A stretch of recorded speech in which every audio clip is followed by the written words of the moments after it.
And I think the song should be that Hollywood song, da da da da da Hollywood, da da da da da Hollywood, whatever that song is.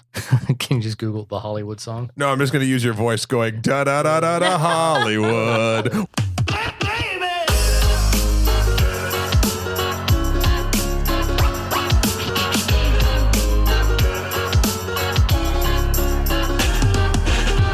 What is up, Internet? Whatever that Hollywood song is, and we all know it, but we don't really know it. We are all very appreciative of what you're doing with that wand. My name is Matthew Kroll. And I've got a few things to say. My name is Shahir Dowd. And this is the only podcast about movies, specifically the 2018 Academy Awards. Is that what it was? Yeah. Okay. That's why we're doing this at nearly 1 a.m. I didn't watch it. And we're not doing it alone. Ladies and gentlemen, welcome back from our ye old-fashioned Phantom Thread episode, my slightly intoxicated girlfriend, Miss Jamie Walsh. Hi, it's going to be fine, everybody. Are you guys slightly intoxicated? Oh, Are both yes. of you slightly intoxicated? Oh, I think I'm a little more intoxicated. What were you guys drinking? Beer and then Prosecco, because we're fucking classy. Oh, what's the line I about, also found some bourbon in the cupboard. was it beer before liquor, never sicker? Yeah, I don't know. Yeah, It's all gonna be not a fun true. Monday. Yeah. Monday. But welcome, It's Monday now, everybody. by the way. It is Monday now. Happy Monday, everybody. We're drinking tea out of fun mugs. And the Oscars just finished yet about maybe an hour ago. Yeah.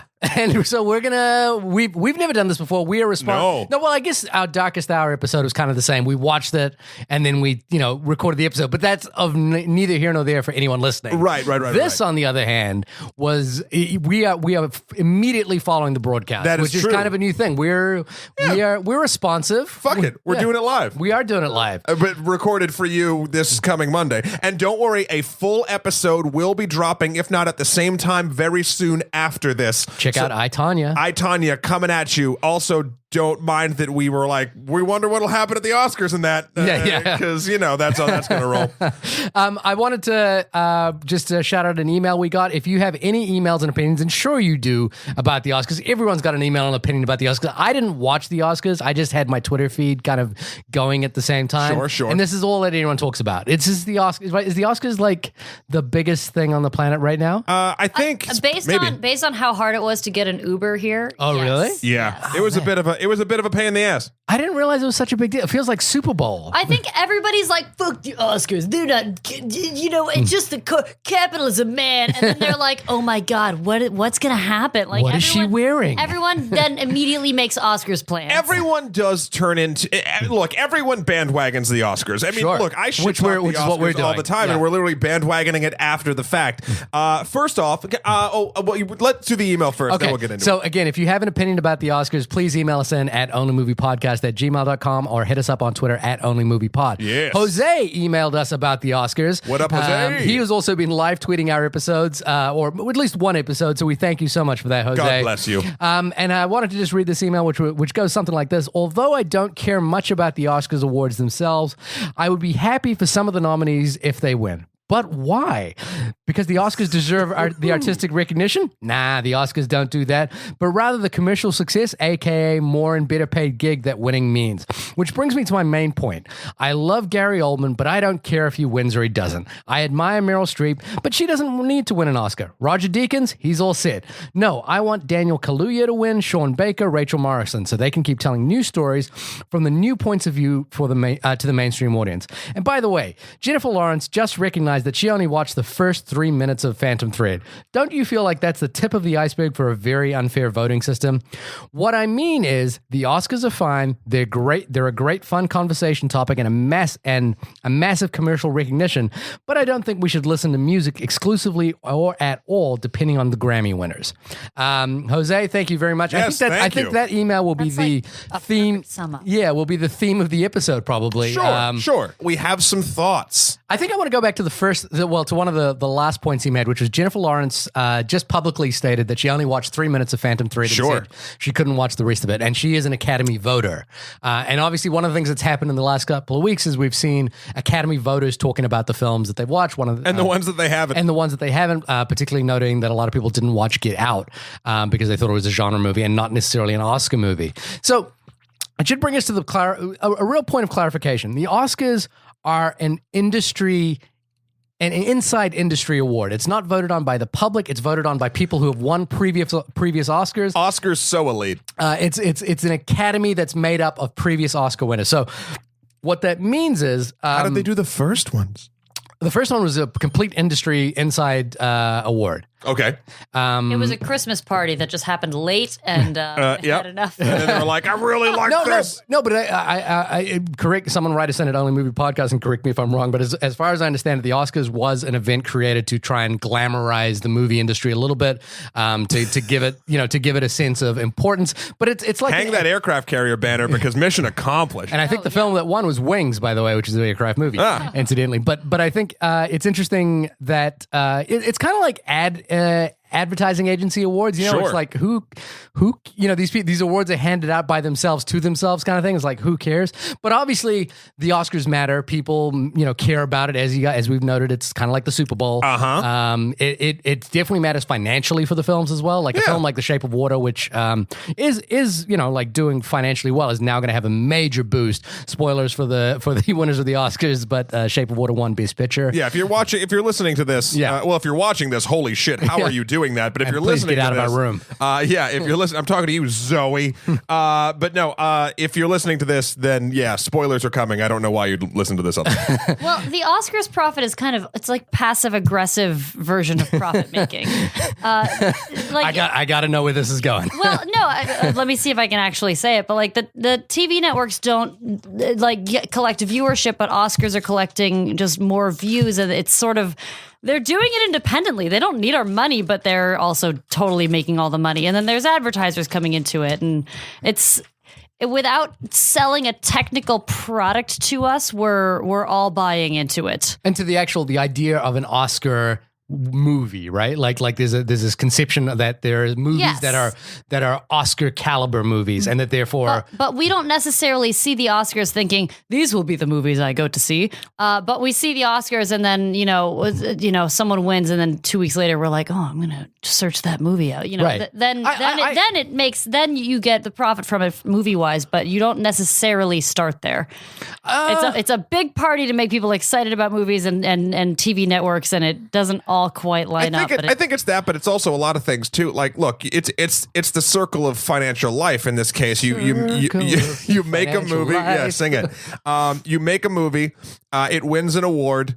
Now, not only does that, for instance, catapult that individual film forward, but now you, as a filmmaker or someone who is involved with an Academy Award-winning film, can use that to further perpetuate your career and make it move forward. Also, it's a self-grandizing moment of the film industry, just to sort of make an event out of itself. Mm-hmm. Now, this year, even before we get into the categories we're going to talk about, first and foremost, I don't like Jimmy Kimmel.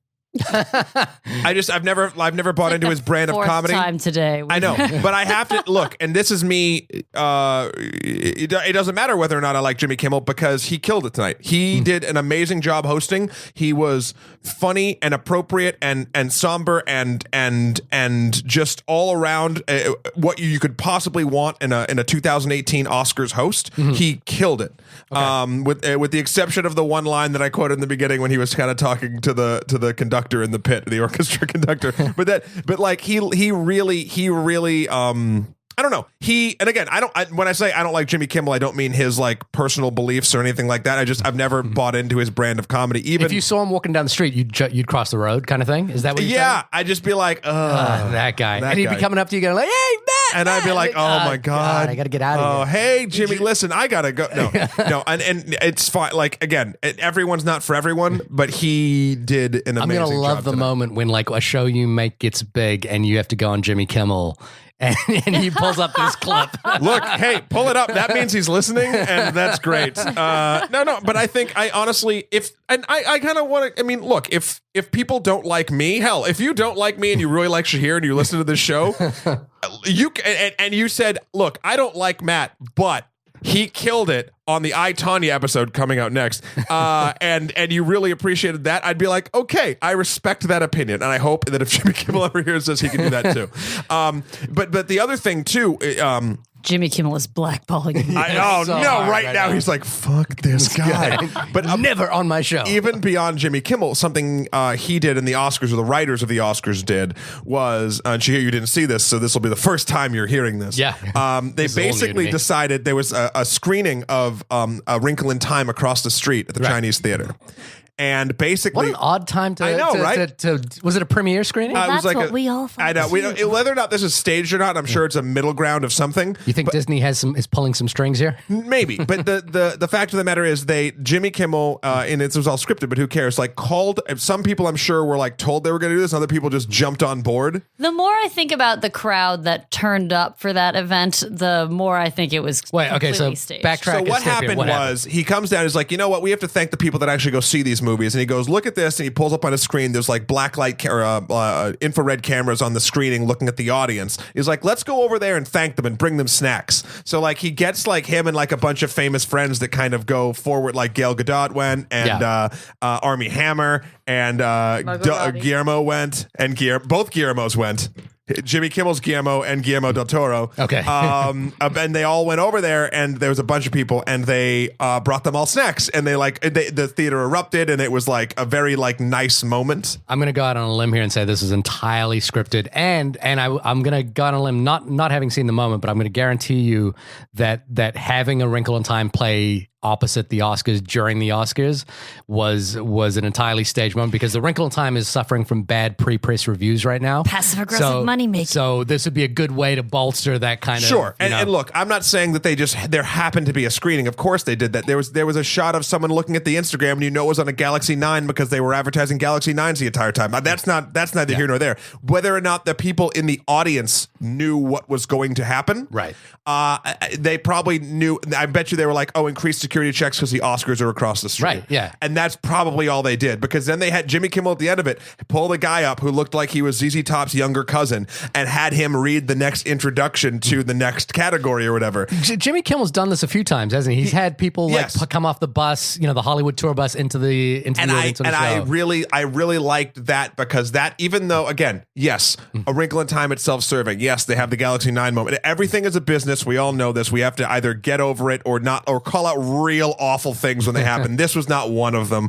I think it worked out very well, and it was nice for the Oscars to, and they've done little things like this before, but this was the biggest, like, hey, movie going public. Like, even if all those people in the theater were actors, they're still ciphers for everyone watching at home. Gotcha. So it was a nice moment. Regardless of it's being scripted or staged or Yes. trying to bolster views, it's a nice moment. And I think the other, that's a key thing about the Oscars is, like, I think anyone who loves movies grew up at some point recognizing the value of the Oscars as like a signifier Sure. of quality. And I mean, I remember for me, it was Dances with Wolves. The year Dances with Wolves won, my brother woke me up the next morning and he said, hey, this movie Dances with Wolves won Best Picture. Let's go see it tonight. And it was like this thing where it wasn't like we were just going to see another movie. We were going to see a movie that mattered in some way more than just going to see a movie. So, I think tomorrow when people go to see The Shape of Water, they're going to be going to say, oh, I want to see that movie that everyone's talking about and everyone seems to love. Yeah. And I think that matters. Now let's talk about someone who doesn't love Shape of Water,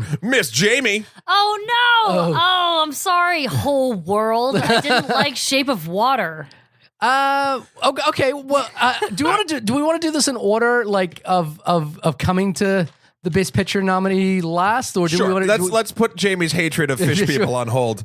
Not Amphibians. No, I love amphibians. I'm a big fan of amphibians. I know that, which is so strange. We'll get back to it.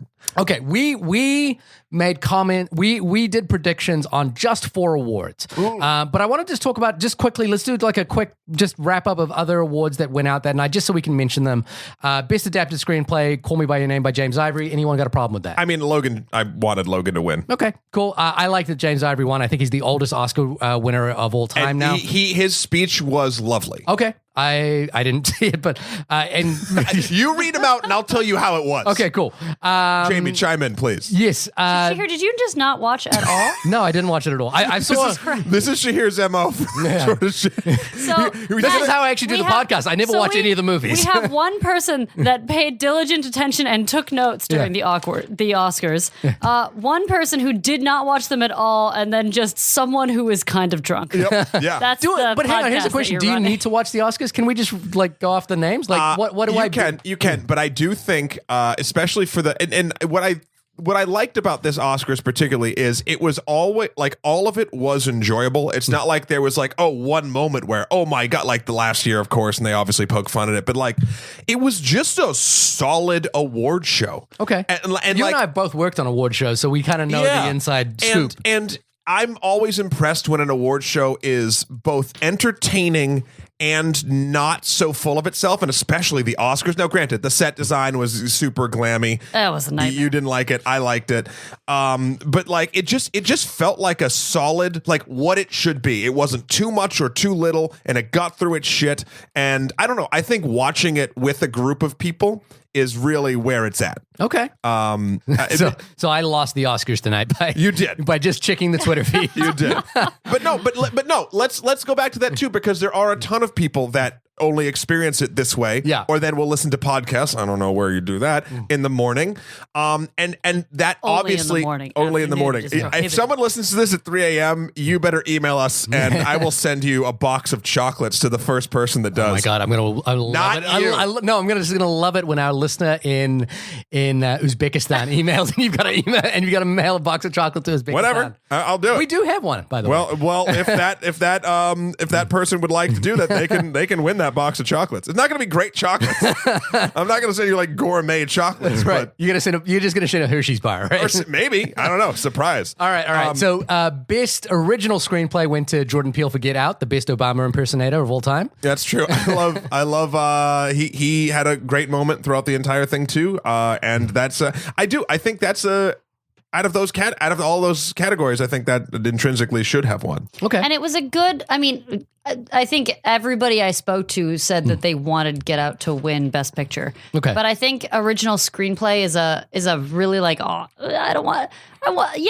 say honorable. Like it's a good, solid award to win because it feels a little more authentic than just like, oh, the best movie. You're the movie king. This is like, no, this comes from somewhere and he wrote it and it's his baby and, you know, that means something to him. I will say, actually, reading the list of best original screenplay nominees, The Big Sick, Lady Bird, Shape of Water, Three Billboards Outside Ebbing, Missouri, and Get Out. They're all nuts. They're all great. No, but Get Out is the one that actually stands out to me as a really accomplished technical piece of writing. That the way in which it builds towards the final scenes where Daniel Kaluuya is on the sofa, and to me the reason why that screenplay is genius is the moment where Daniel Kaluuya picks cotton out of the chair and uses it to plug his ears so he's not hypnotized. Mm-hmm. Yeah. That's not only technically brilliant, that's also allegorically just on point and better than anything. You know, it's like it's someone who intrinsically knows what this story is and what it means. It's intelligence. It's intelligence mixed with cleverness, with no sense of pretension, and it's just absolutely wonderful. I mean, The Shape of Water, I think, is also an excellent technical piece of writing in the way that it's structured so well. But Get Out is the one that just resonates with me. It does everything. It does everything. It does structure and it does dialogue, both in equal parts, and I think that's very important. The one I'm always, like there's this conversation I think around the Oscars where it's like, the Oscars should be a gateway to seeing films that you might not have heard of and seen. Right. And the one I've wanted to, like every year, it's like you should pay attention to is the best foreign film and best documentary Oscars. Mm-hmm. The winner this tonight was A Fantastic Woman. I think it's a Chilean film. Yes. Which featured the first transgender presenter tonight at the Oscars. So I'm really curious to see that film. I know the film that was touted to win that award was The Square. I think it's the Alston film. He did a film a couple of years ago called Force Majeure, which was famously snubbed for the Oscars and it didn't quite make it in. He posted this really hysterical video of him like freaking out when he realized he didn't get nominated. Right. It's pretty interesting to watch. And this year he was nominated and didn't win. So I'm curious to see what he does about that. It's going to be a sequel. I just saw, you can see the other film On Body and Soul on Netflix. I just watched it last night. It's really odd, wonderful, interesting film, Hungarian movie. Let's jump over to any other big ones we want to talk about. I mean, from a fashion point of view, the costume designer went to Phantom Thread. Yes. And I kind of figured it would go there. I mean, Matt, can I see your? Although it could have gone to a lot of. I mean, there's a lot of like, for example, the costume design for Shape of Water would have been equally Victoria and Abdul. I don't know because Darkest Hour, because Beauty and the Beast. Beauty and the Beast is what I voted for. And like, no disrespect to the people that worked on Beauty and the Beast, but like, you already kind of had a pretty solid template to go from. Disney movies tend to be pretty on brand, and they wanted to keep a lot of continuity with the original cartoon. Yeah. So I don't think that there's a lot of reinvention, and I don't think that there gets to be a lot of don't point your pen at me. I'm going to point it till you're done. I don't. You guys want me to leave the room? I don't. No, it's not a thing. I don't know that there gets to be as much recreation as these other films got to create. Right. So I don't think it should have gone to Beauty and the Beast. You're happy it went to Phantom Thread? Well, Yeah. let's Are you happy? I did not see Victoria and Abdul. Yeah. And My mother loves that movie, by the way. Okay. All right. Yeah. It's on my list. I just didn't get to it. Yeah. Dark Sour won makeup, and I think that was entirely correct. appropriate. Yeah. Yeah, of course. Yeah, we just talked about that last week. The one that I wondered if it should win was Shape of Water, because there was something pretty unique in it. But I think that is more prosthetics. Yeah. And So maybe more of a makeup award. yes. Yeah. And aside from the amphibious love god, everyone else was in kind of basic stuff. Okay. I don't. And again, like, I don't want to say like nobody thought about anything, because I don't think that's true. But it wasn't a movie that was built around for the costumes. Now, and that's not a negative thing. Movies don't have to be built for the costumes. Phantom Thread was by subject a necessity for working. It makes costumes. the So I most think sense. Yes, and it probably But had the most work. Let me into talk it about for Beauty and the clothes. Beast here for a second. Who saw Beauty and the Beast? I did not. I saw the cartoon when I was But you didn't see the film? No, I didn't see the film. Okay. I'm sorry. Oh, I feel a moment's coming on here. Well, He I gets really. mad at me for not seeing these films. Well, no, because you're, and it's fine. You did not see it, but at the same time, you're judging an act of wardrobe design off of something you haven't seen. But you asked me my opinion. I know, and I know. I speculated. But this is my point. And I don't know if what I'm about to say is well. No, I don't know what opinion is better in this sort of situation. Beauty and the Beast does something very interesting and difficult, in my opinion, when it comes to this category, because it's taking something and it needs to take something that has a reference point. It's the same as adapted screenplay. It's taking a reference point and then doing something with it to not only, and you're right, it's trying to stay true to what the animated thing was, but I think we can all agree, turning something from an animated piece into real life and making it look just as good as that. And I'm not even talking just about like Belle's yellow dress. I'm talking about like the peasants singing in the first song. Like there's Beauty and the Beast has a lot of problems, but I really thought the costume design was so on point. It was something, and I never think about that sort of stuff in movies. And when I watched it, I was like, oh. Okay, but now, so you've seen both. Which would you have given it to? Beauty and the Beast, 100%. And again, it's not because, and now if we're going off of originality, like pure, if this is best original screenplay as opposed to best adapted screenplay, if like there were two different things, they should obviously both get it. But if we're doing, I think the exercise, and maybe it's just I find the exercise more interesting, is taking something that exists in one form and reinventing it in another form based off that. But to do that, especially from an art perspective into real life, is so insane to me. Like I couldn't even wrap my brain around that, where I could wrap my brain around someone creating an original thing in the medium that they're originally creating it in. Again, that's just me, and I don't know. And the only reason I was pseudo shaming you was because I love it when people are like, I don't like a thing. Did you see the thing? No. Oh, well, yeah, I mean, I didn't say To be fair, we just asked her opinion. We didn't say you had to watch true. all movies. And I wasn't like, fuck Beauty and the Beast. I know. You could, and I'd be like, that's a big costume number, but I think that is why I would be, I would shy away from awarding it best costume. I do think that an honorable mention is at least deserved to Blade Runner, because that's always, sci-fi. I like that coat he wore. Sci-fi always pushes the boundaries, and there's some stuff that is trend influential in sci-fi movies. You always see it. It happens every time, and it's not often nodded to. Yeah. And then what was the other one? I will say, Altered Carbon better coats than Blade Runner. Really? Yeah. I'm a big coat guy. You should watch Altered Carbon. I should. I just finished it today. I'm very happy with it. Okay. There's a lot of things I need to watch and catch up on. Best cinematography, Roger Deakins finally wins after 17 nominations. Speak of the devil. 17 nominations. I believe so. I thought it was 14. Was it 14? I think it's so. a lot of more ton than of 10. them. It's fine. You're good. It's 100. 100 nominations. I personally. So this is the only reason I wanted to bring that one up. Yes, it's amazing that he's finally being recognized.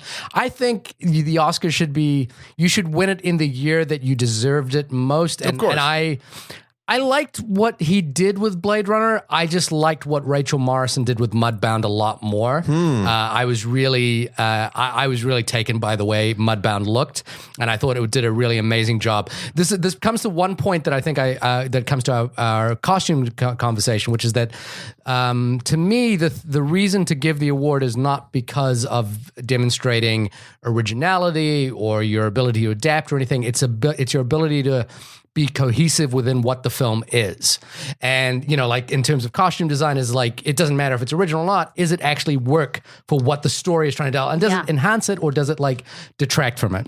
In that case, I 100% think Phantom Thread. I agree with the choice that the Academy made. If we're basing it off of what you just that's said, just my opinion about it. it. It's not just perfectly stated. It's not just about grandiose. It's how the costumes inform the film and influence the film, and the film, Oh my God! Did we all just agree? Did we just become best friends? Oh my God! Out of here. Yeah.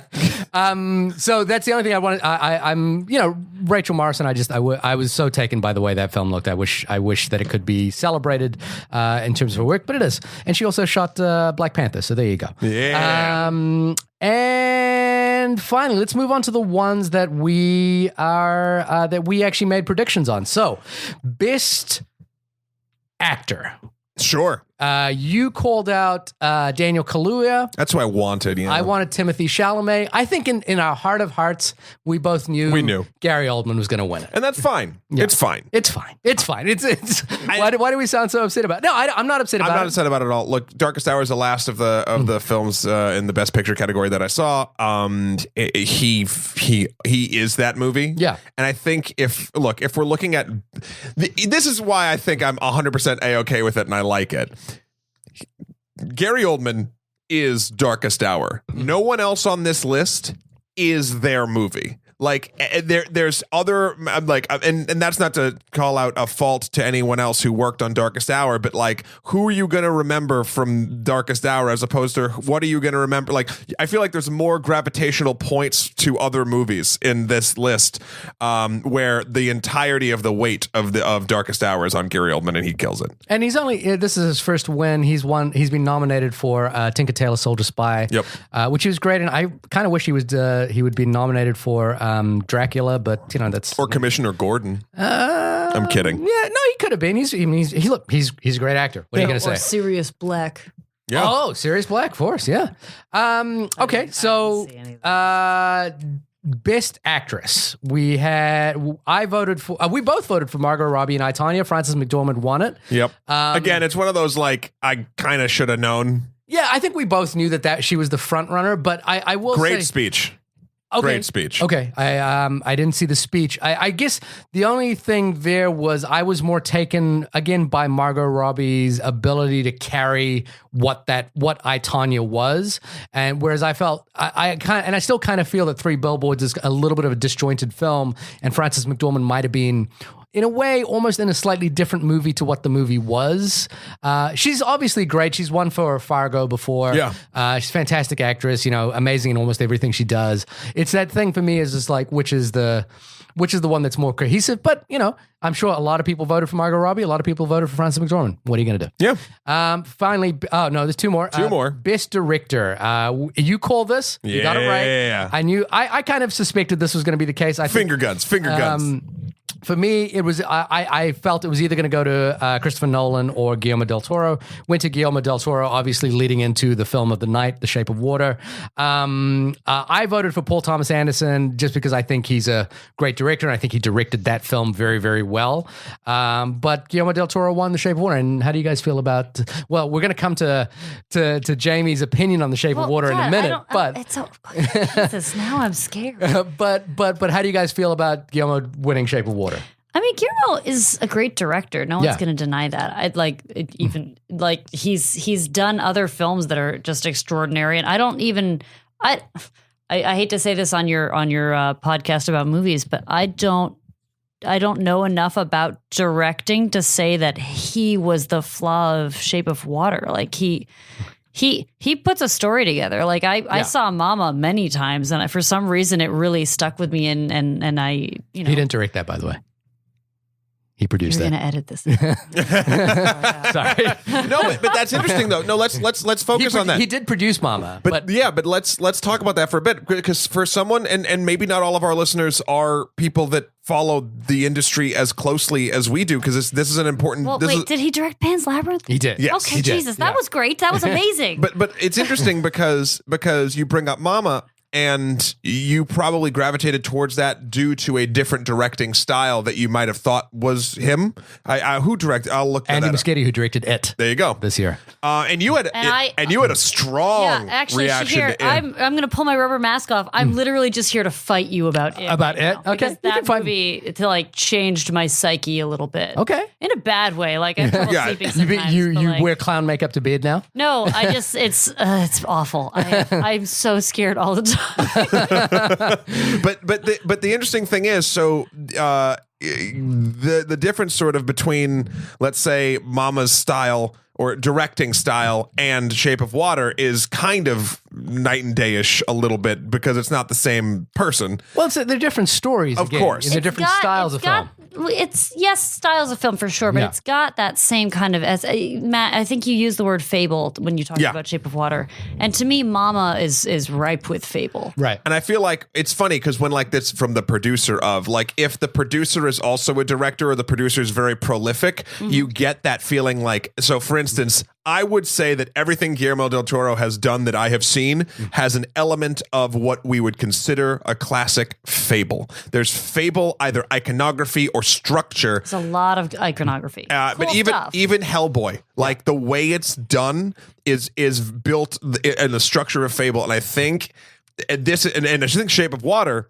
even beyond Pan's Labyrinth, is his most fully constructed fable type story. It's played up as a fable. Yeah. I guess the only thing I completely agree with you. I think one thing that Guillermo del Toro has is a remarkable sense of design. It's unparalleled. Yeah. He's an illustrator himself. The work that goes into his design is incredible. The only drawback to that sometimes is there are design elements that are in Hellboy that are the same design elements that are in Pan's Labyrinth, because he's got a very distinct style. They're the same one in Crimson Peak and the same one that's in Shape of Water. And he does. And so in the distinction, the two films that were just mentioned there that are good points of distinction to identify what his directorial style is Crimson Peak and Mama. And Mama is a much more grounded horror film, whereas Crimson Peak is a much more elevated style. Which I still need to see. I haven't seen Crimson Peak. I would say Pan's Labyrinth for me is still his strongest directorial demonstration of what he does as a director, and for me, Shape of Water feels it's certainly in line with everything he does. It certainly matches, but I just wasn't quite as taken by Shape of Water as I was by Pan's Labyrinth in terms of wow, this story really landed with me, and wow, he really delivered on this film. So that's the only thing I would say there. Again, fully deserved win. I would have liked Jordan Peele to win that award. Sure. I voted for Paul Thomas Anderson because I think Paul Thomas Anderson, again, directs every film with the exact amount of verve required. Yeah.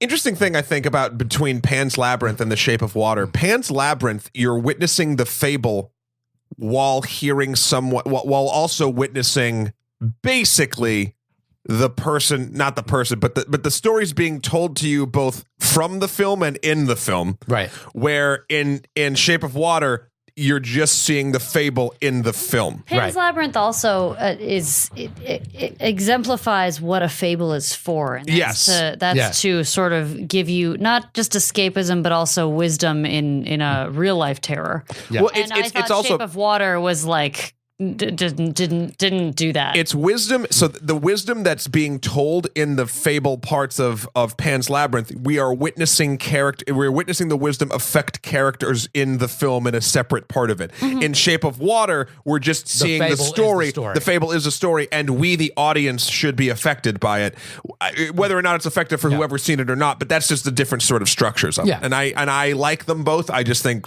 Shape of Water was better. Although now I guess we're getting into Best Picture nominees now. So we both voted for Get Out. Yep.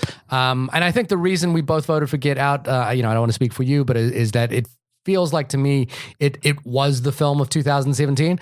That's it. The only reason I'm kind of happy it didn't win is something I've brought up on the podcast a couple of times, which is this idea that when a film wins Best Picture, it puts a full stop on the conversation around that film. So, for example, we don't talk a lot about Moonlight anymore. We don't talk a lot about 12 Years a Slave anymore. Because it's the finish line. Because that was the finish line for those films. And the conversation the critical conversation around it seems to cease. I don't know exactly why that is, but I feel now, for example, the things that are going to really benefit from not winning Best Picture are a sort of a slightly divisive movie like Three Billboards. I think that's going to do really well by not winning Best Picture, and Lady Bird and Get Out. I think those films do really, really well by not winning, because the conversation around them continues and people will start trying to champion them because they weren't recognized as the Best Picture that year. It's a slightly odd phenomenon. There's little empirical evidence for this, but I'm just saying, again, we don't talk outside of your brain. We don't talk about 12 Years a Slave very, very much, even though that is an amazing piece of filmmaking.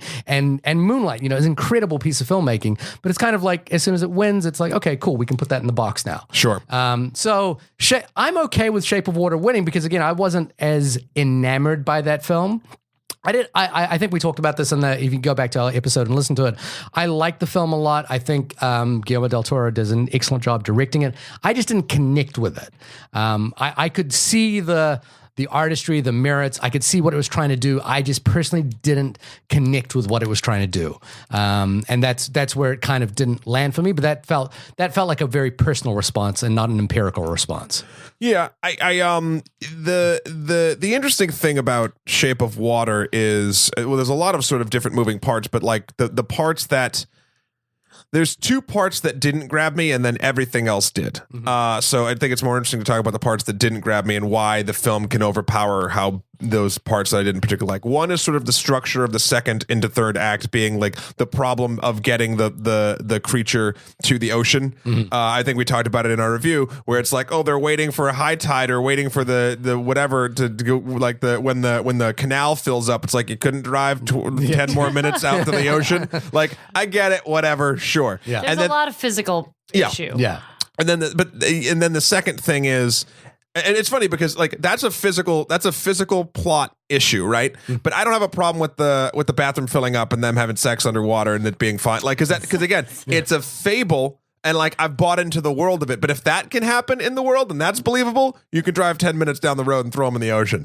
And then the other thing about it is, while I do think through both actors involved and the prosthetics, you do get a very physical connection between the two of them. However, I don't feel like it is developed well enough for it to be as strong as it is, especially as they're both sort of like the reason they connect is because they are both outsiders, or they both have the way they communicate is different from normal people. Right.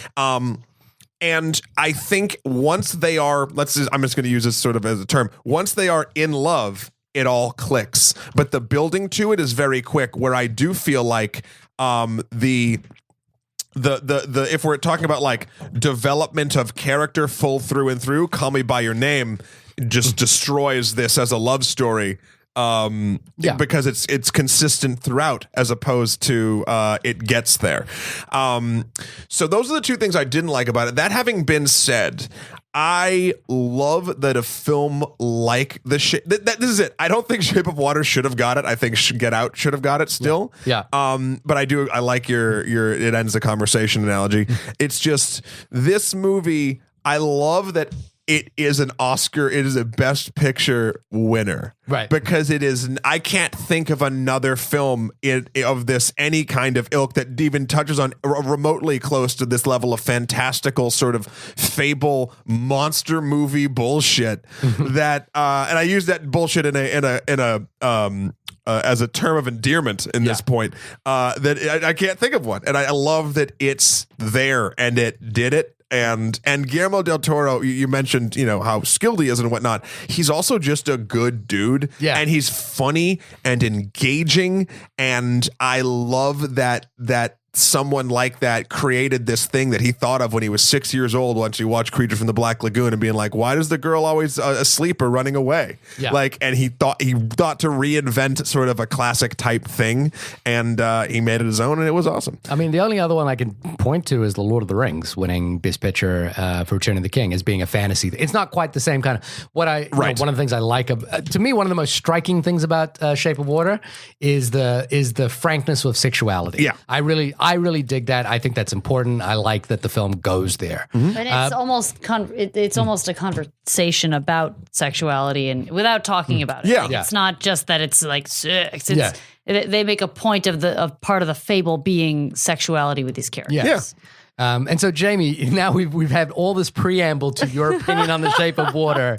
How do you feel about The Shape of Water winning Best Picture? So I did not want it to win. I thought that there were better films. And, What was your pick? my pick? I mean, I wanted Get Out to win. Yeah. But did you think it would win? No, I didn't quite. I had hopes. I thought Lady Bird would win. Right. Lady Bird seems to have been. I also loved Lady Bird. I wasn't sure.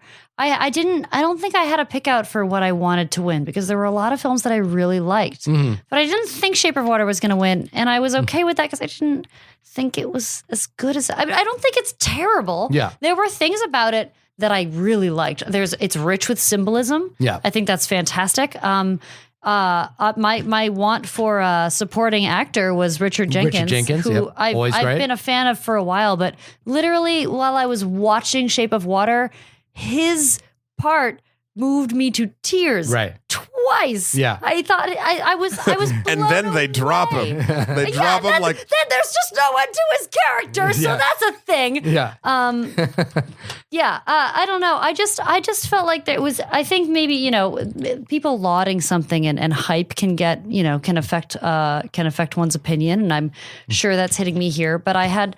Whereas Matt felt like his disbelief was off flying through the clouds, I repeatedly had to say to myself during the movie, try to suspend your disbelief. Yeah. Try to just get past this fucking thing that's happening. Like, the monster gets out of her apartment and then he just waits apparently for 2 hours downstairs. He goes down to the movies.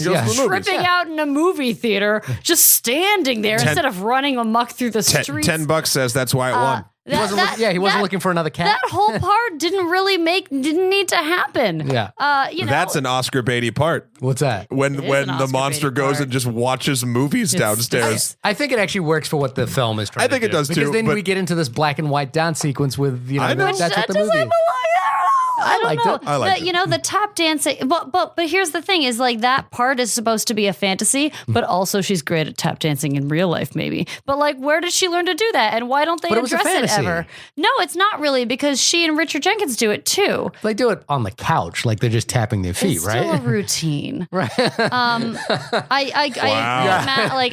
thought that like she like if they had a best dance choreography thing, you'd be like fake news, fuck this shit.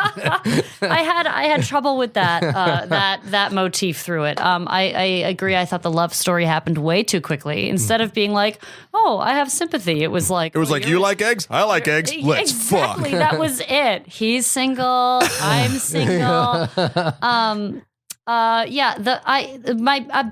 A big thing that I've talked to a couple of people about this, and I don't know that people agree with me. I felt like whereas Pan's Labyrinth does a good job of placing you gently between a fable world and a really harsh real world. This awkwardly straddles a real world and a really harsh real world. I felt like the real world felt cardboard, and everyone who wasn't on the good side was kind of stock and like Michael Shannon and cardboard. And Michael Shannon, god damn, he was good in this film. I blame no actors, except for that guy with weird hair. That one. Like random assistant who was kind of a kiss ass and had no point. Wait, not Michael Stuhlbarg. I don't think so. He was great. Not Dimitri. God, Dimitri is every tabletop character I've ever wanted to play. Was that Michael Stuhlbarg in the film? Okay. Oh, he was fantastic. He's great. Yeah, and he was in three of them. 3 Best Pictures. And all very different. He had a great year. He's a great actor. No, Shannon, but like at the same time, Michael Shannon was just this villain, and sometimes I was like, no, they're really digging into him, but other times like that weird thing where he wanted to have sex with her and then it never comes up again. We talk about this a lot in movies. We talk about it a lot when the villain is already evil enough, but then they're like, it would make him much more evil. Yeah, He was slightly rapey. kind of If he's a little, if he's Let's like do that. every villain in every high school movie in the 80s. Yeah. I was waiting for him to pull his fingers off the whole movie. And like sickeningly so. Every scene, I was like, do it. Oh my God, it's going to be great. Okay, here's another question for you then. How do you think I did actually watch Guillermo del Toro's Best Picture speech on Twitter afterwards. And how do you think, one of the things he said was that Steven Spielberg says when you stand up on the stage at the podium, you are now entering part of a legacy of film, and you are now, part of the spectrum of films that will be remembered for all time. How do you think The Shape of Water stacks up against other Best Picture winners in previous years? So we got Moonlight from last year, Spotlight. I wish The Shape of Water was called The Shape of Light, because then we could have had the Light trilogy. That's kind of my final Birdman. point on Shape of Water is like, I didn't take anything from that film. Right. I didn't come out of it and was like, oh man, like something is like light has come into my heart in some way or another. Yeah. And to me, you're supposed to feel that when you see a film that you think is really good. I took something like that away from it. All right, well, you're a sap. Yeah. Well, no, I think it's a great look for the Marvel shill type of person, for instance, that I am, and apparently the Academy is. What? How long have we been into this podcast? 47 minutes? Yeah. Okay. Marvel came in at 47 minutes. Nice. Okay. Not counting all my didn't pay tweets. attention Did to the you live watch? tweets. I did catch you. I actually tweeted at you, because I was surprised you didn't mention the Marvel connection to Guillermo del Toro. He was the OG director of like one of the original Marvel franchises. Which one? Blade 2. Oh yeah, that's right. I was like, dude, you're slipping. I did about half of them, and then I'm like, I'm getting bored. But I was connecting every winner to the MCU. You can check out some of those videos on Twitter. I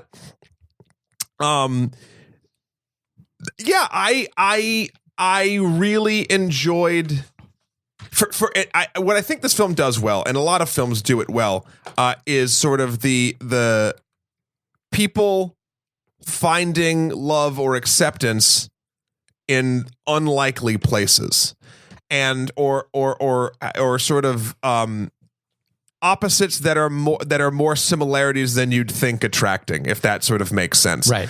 And The Shape of Water, when I left it, I felt optimistic about maybe not necessarily myself, but the concept of sort of love in general. Mm-hmm. And I think it actually, for the type of people like that do go to see like, monster movies or Marvel movies or popcorn fare or even Fast and the Furious or stuff like that, just the people, my people, I think this is an amazing film that is I will call it an entry level into actually feeling what a film is trying to say. And by that I mean it's going to trick you with trick you into the theater being like, it's a monster movie, and they kind of have this monster in a lab and she fucks the fish. What the fuck? But you're gonna leave the movie feeling a lot more That was feels. just Octavia Spencer's inner monologue. Exactly. You're gonna fuck the fish. You're gonna leave the movie. Are you gonna do this? Yeah. You're Does he lay an egg and you have to fertilize it? Is that what happens? Show me a picture. You're gonna leave the movie with, or you have the potential to leave the movie with more than you expect. And I think it does it's an amazing Trojan horse to get people to think more critically about And a film. great opportunity for Trojan to actually tie in with their special fish flavored That's condoms. a good point. Yeah.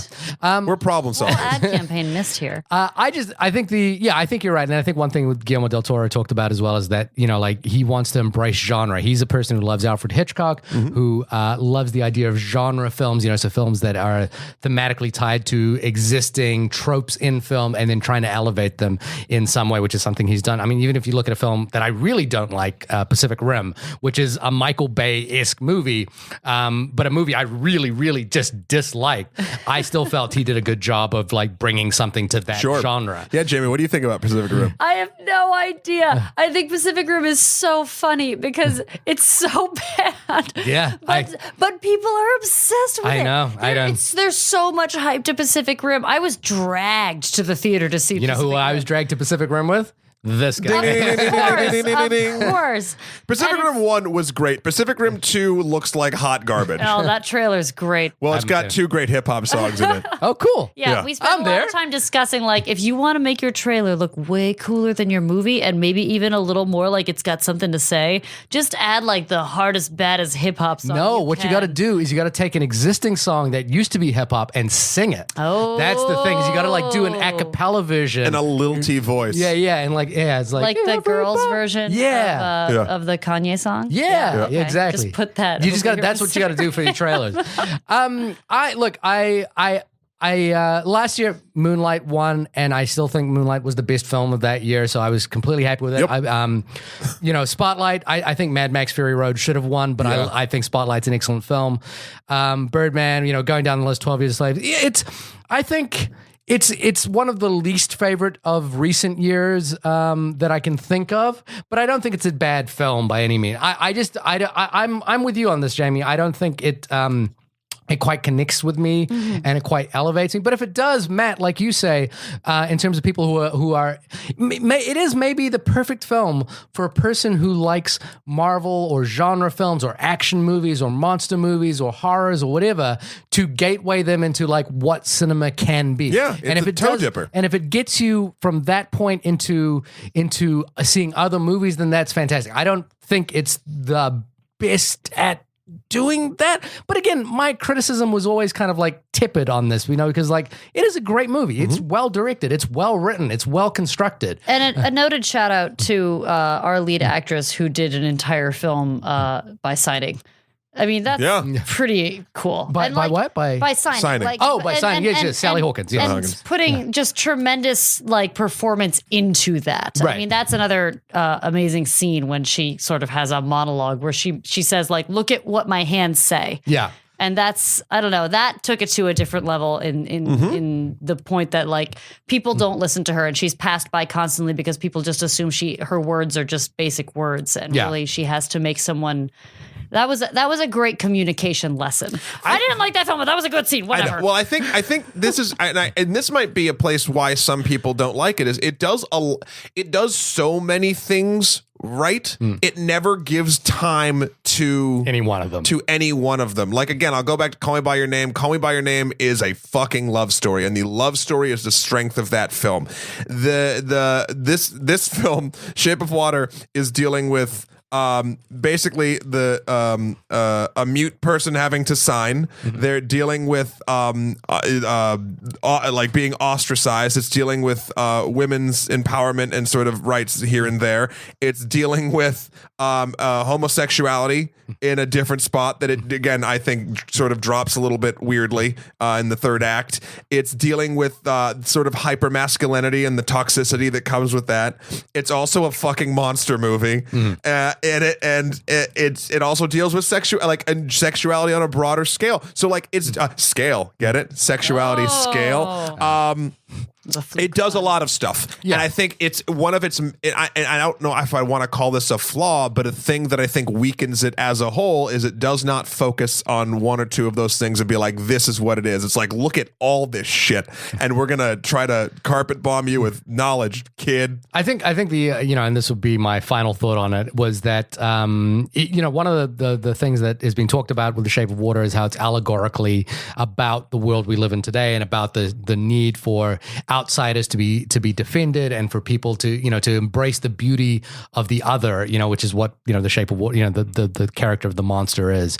I think what I like about Get Out in relation to this is it's directly about the world we live in today, still through a genre film, still through the mode of psychological horror and through horror itself. So I liked Get Out's directness, direct correlation to where we are today. The other thing is, I remember, Get Out isn't a perfect movie either. It has flaws. It kind of does things a little Where were they? Haphazardly at points, but it's a film that stood the test of time and has gotten more important the longer. Came out in February, right? Yeah, and which is nuts. And I just remember when we saw it, we were like, "Oh, this is a really, really strong February release," and now it's like one of the best films of the year. Yeah. So I think for me, Get Out does more in that respect, but it is like one winning doesn't mean that diminishes the other. I think the conversation about Get Out, about Lady Bird, I feel like Lady Bird is the film that has kind of been somewhat abandoned by the Oscars this year a little bit, but maybe as you say, getting nominated is enough right now. But Lady Bird feels like a film that deserved a little more love at the Oscars. But I think Lady Bird there's a simplicity to the story of Lady Bird that and sort of a banalness to it that people have trouble talking about. Yeah. So it suffers because you just can't be like, oh, but did you see the part? Like, everything's small. Everything connects with you intimately. And personally, and that's hard to talk about sometimes. Yeah. So I wonder if maybe that hurt it. And in that respect, if you look at the spectrum of movies, if you like the list of the Best Picture nominees, you've got Get Out, which talks about race directly. You've got Lady Bird, which connects about femininity and growing up as a young female and adolescence in Sacramento. You've got The Shape of Water, which is talking about all the things. Outsiderism. You've got all these films, and if you look at it sort of collectively, as there are all these films out there that are talking about all these different things. You've got an interesting what are movies doing in response to the real world? And the real world right now, I'll be honest with you, it can be pretty disheartening. It's a bummer in terms of like the news we watch. And these movies are all, I think Get Out, Lady Bird, and The Shape of Water, Call Me by Your Name as well. They're pretty hopeful films about the world, and they're pretty interesting films about the world, and I think collectively, that's why the Oscars can matter. Is that movies can do things to reflect upon the world in a positive way, and I think that's I'm going to jump off my podium right now, but I think that's a good thing. I like it. I'm going to talk about one other moment at the Oscars that I think was a nice "the world is okay" moment. There was I forget what award it was. I think it was like not one of the best actresses, one where they like had a ton of people up on stage and someone did a speech and they finished it, and then the next person came up but they'd already started playing the music. Yeah, and they're like, "My mother passed away," and then the music didn't fade out; it just cut. Hard cut.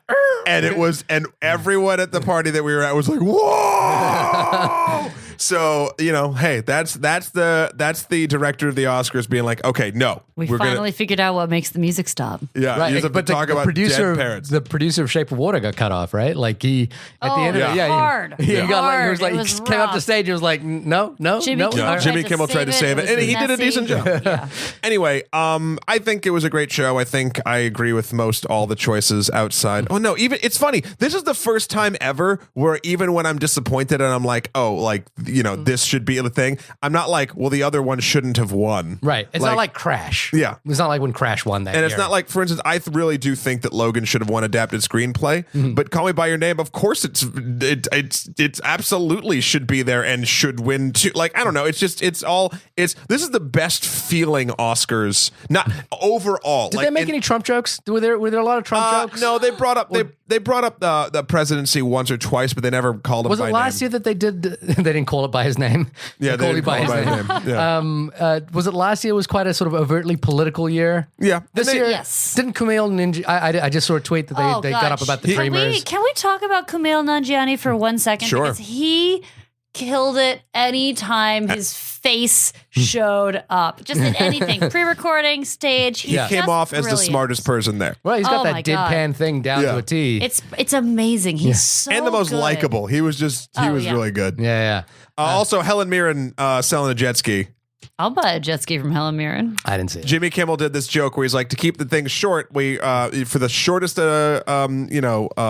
speech when you win your award, you'll win this. Tell them what they've won. And it's the Price is Right music comes out. And it's a new jet ski, and it's literally it goes up, and Helen Mirren is being the and she comes out on it at the end because I think Mark Bridges, costume designer of Phantom Thread, he won the jet shortest ski. speech. Oh, there you go. He was like, I didn't do much on this movie. So him and Helen Mirren, Daniel Day-Lewis made all the costumes. I just him and Helen Mirren come out on a jet ski at the end of there you the go. Oscars. So there we go. Okay. Though this has been the only podcast about the 2018 Oscars, the Academy Awards. Shahir, when you're not watching the Oscars, where can folks find you? You'll find me on Twitter just watching the thread, but you can get to my Twitter page by going to my website, www.shahirdaud.com. That's SHAHIRDAUD. Matt, when you are lamenting the lack of fish fucking in movies and requiring it to be done in the shape of water, where can people find you? You can find me cleaning my aquarium at MatthewKroll.com. That's MatthewKroll.com for my life and works. Also Skeletor, the number 4, PREZ on Instagram, or Emperor MSK on Twitter. Jamie, you look like you're going to say something, but I was going to ask where people can find you on social medias. Yeah, I just want to check. You've seen Splash, right? Oh, yeah. There's a lot of fish fucking in Yes, Splash. I've seen Splash. Okay, just want. What about Splash When you're 2? not trying to splash shame me, where can folks find you? I am on Instagram at JimJam_Walsh, or my website, which is bad, is JLWalsh.com. Oh, it's not bad. We looked at it. It was great. Oh, you did? Yeah, we did. Shiva, thank you. my wife was very taken by you on Phantom Thread, and she wanted to look you up. Oh my God, Shivali's the best. So now There you give go. the whole website. But I don't like Twitter, but I made a Twitter, but I can't remember it. So That's okay, but it's so on your there. website, because we cut you off. It's JLWalsh.com. Thank you very much. The whole thing. I know. Well, no, we were talking. Okay.